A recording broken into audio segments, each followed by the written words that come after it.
Amigos da Santa Cecília TV, estamos iniciando mais um programa Direito e Cidadania, feito com carinho para vocês e sem juridiquês, recebendo o Dr. Ivan da Silva, promotor de justiça, professor universitário. Bem-vindo ao nosso programa. Muito obrigado. Obrigado pelo convite. Bom, Dr. Ivan, quando eu idealizei o programa, né, já alguns tempos atrás, alguns anos já, né, já decorreram, eu idealizei da seguinte maneira, né, quando apresentei o projeto para as pessoas, enfim, qual a diferença de um defensor público para um promotor de justiça?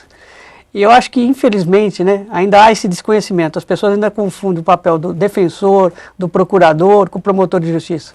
O senhor já se viu às voltas dessas dúvidas com as pessoas, com seus alunos, doutor? Sim, antes da defensoria, sempre me perguntavam, já que eu era tanto tempo promotor, quando eu passaria a ser magistrado.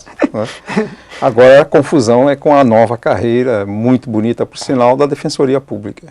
Mas as pessoas fazem realmente alguma confusão. Qual o papel do promotor de justiça, doutor Ivan? O promotor de justiça, com a Constituição de 1988, ganhou ele é multifacetada a função, né?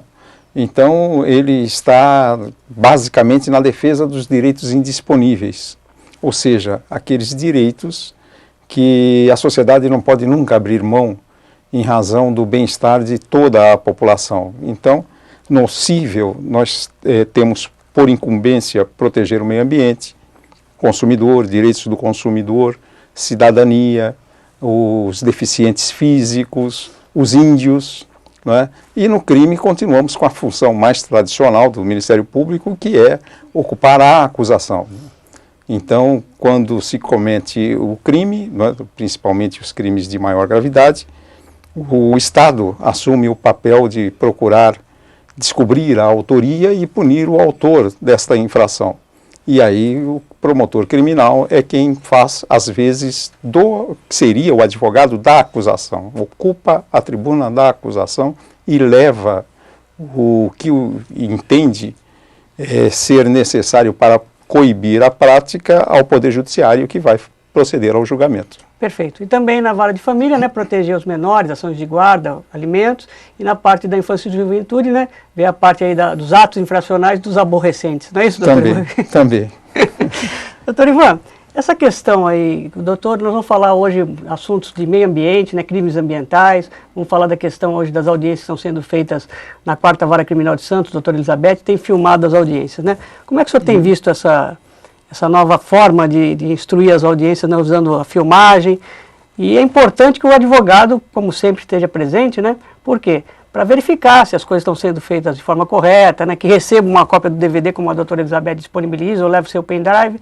Isso tem agilizado, tem facilitado o trabalho aí, tanto do tempo, né, do réu esperar ali uma audiência, o advogado, o promotor, e a juíza, às vezes, poder usar o seu tempo até para sentenciar e fazer outras coisas de andamento processual, doutor Ivan? Sim.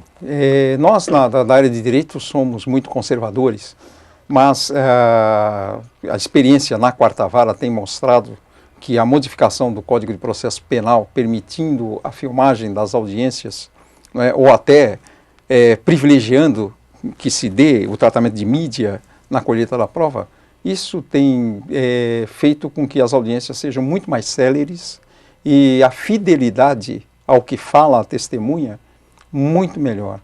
Porque o senhor, como advogado militante, bem sabe, antes desta modificação, nós tínhamos, para o leigo, uma conversa na audiência que parecia uma coisa de débil mental, não é?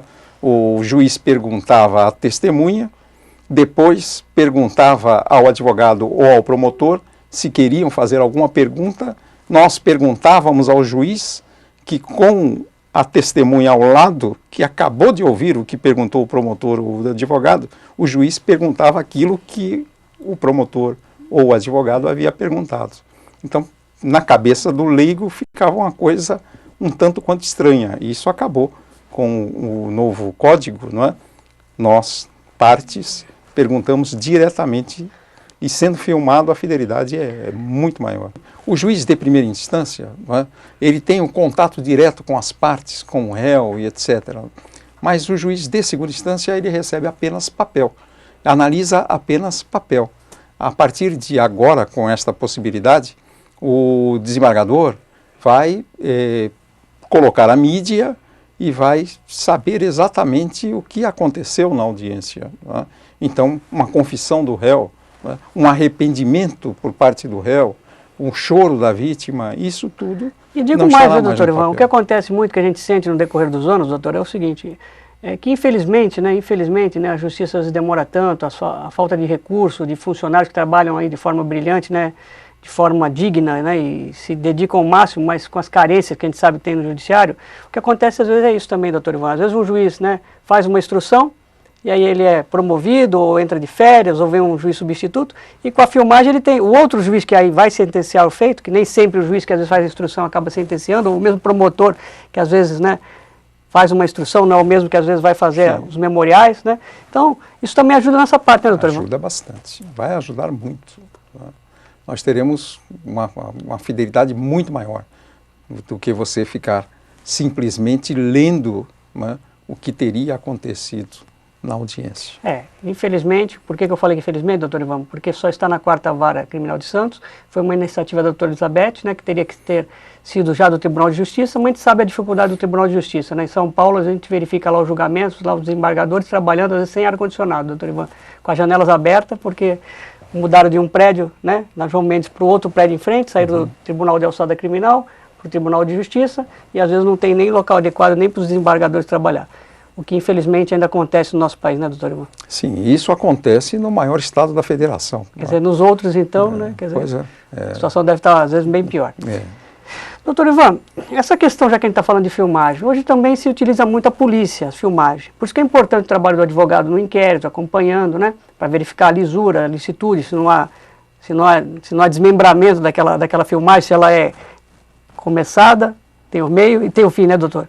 Como é que o senhor vê esse meio de prova hoje que a polícia usa muito? Né, Eu acho que é um meio de prova, assim, muito interessante, não é? Porque a imagem vale muito mais. Eu lembro que há uns anos atrás foi apreendida uma metralhadora, naquela época, quando as metralhadoras não apareciam tanto por aí. E o laudo veio, uma arma assim assado, com todos aqueles detalhes técnicos. O colega teve a ideia de simplesmente tirar uma fotografia dessa metralhadora e levar ao juiz para mostrar a gravidade daquela pessoa que portava aquela metralhadora e assim por diante. Com a imagem, o juiz teve uma ideia muito mais aproximada do que simplesmente lendo um laudo. Então, esse novo proceder, hoje em dia a mídia é fácil, não é? Os equipamentos modernos estão aí, até celular você filma, isso tem ajudado bastante. O único problema é ter a cautela, né? Não expor demais as coisas, né? Porque tudo que é demais de forma assintosa também, às vezes, o que é demais, às vezes prejudica também, né, doutor? Todo abuso é prejudicial. Perfeito.